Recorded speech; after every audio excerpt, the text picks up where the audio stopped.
हाल ही में मारे गए बाबा सिद्दीकी की हत्या के बाद कुख्यात गैंगस्टर लॉरेंस बिश्नोई का नाम एक बार फिर सुर्खियों में आ गया है। यह नाम पहले भी कई बड़े अपराधों से जुड़ा रहा है और अब सिद्दीकी की हत्या ने एक बार फिर उसकी आपराधिक गतिविधियों की ओर ध्यान आकर्षित किया है। खास बात यह है कि जेल में बंद बिश्नोई की देखभाल के लिए उसके परिवार को भारी खर्च उठाना पड़ता है। लॉरेंस बिश्नोई के चचेरे भाई रमेश बिश्नोई ने हाल ही में चौंकाने वाला खुलासा किया कि जेल में बंद लॉरेंस की देखभाल पर उनके परिवार को हर साल 35 से 40 लाख रुपए खर्च करने पड़ते हैं। यह रकम उसकी जेल में सुरक्षा, कानूनी खर्च और अन्य सुविधाओं के लिए इस्तेमाल होती है। मीडिया की रिपोर्ट के अनुसार 50 वर्षीय रमेश ने यह भी कहा कि परिवार ने कभी नहीं सोचा था कि लॉरेंस अपराध की दुनिया में इतना गहराई से शामिल हो जाएगा। लॉरेंस बिश्नोई का परिवार मुख्य रूप से किसान परिवार रहा है। शुरुआती दौर में किसी ने यह भी अनुमान नहीं लगाया था कि लॉरेंस एक दिन अपराध की दुनिया में अपना नाम कमाएगा। वो अपने शुरुआती जीवन में एक साधारण छात्र था और परिवार को उससे बड़ी उम्मीदें थीं। हालांकि कॉलेज के दिनों में वह आपराधिक गतिविधियों में संलग्न हो गया और धीरे धीरे एक कुख्यात गैंगस्टर के रूप में उभरा। लॉरेंस बिश्नोई का नाम सबसे पहले सुर्खियों में तब आया जब वह पंजाबी गायक सिद्धू मूसेवाला की हत्या की साजिश में शामिल पाया गया। उसके खिलाफ कई संगीन आरोप लगे जिनमें हत्या, रंगदारी और हथियार तस्करी शामिल हैं।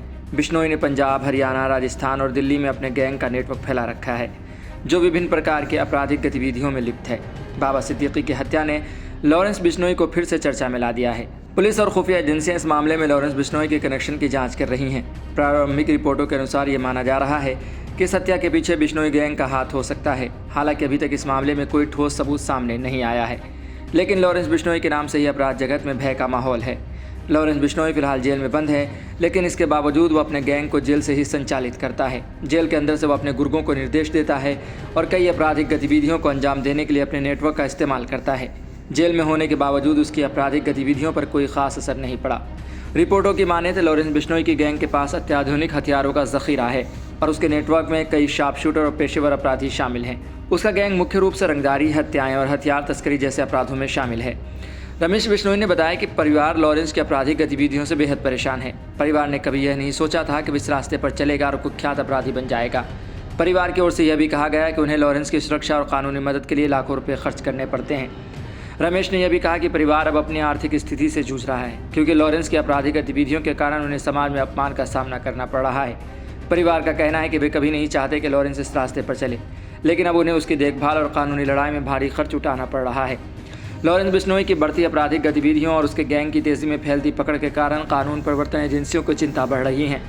देश भर की पुलिस और खुफिया एजेंसियां उसकी गतिविधियों पर नज़र रख रही हैं और उसके गैंग को ख़त्म करने के लिए प्रयास कर रही हैं। हालांकि यह देखना दिलचस्प होगा कि आने वाले समय में लॉरेंस बिश्नोई पर कानून का शिकंजा कितना कस पाता है।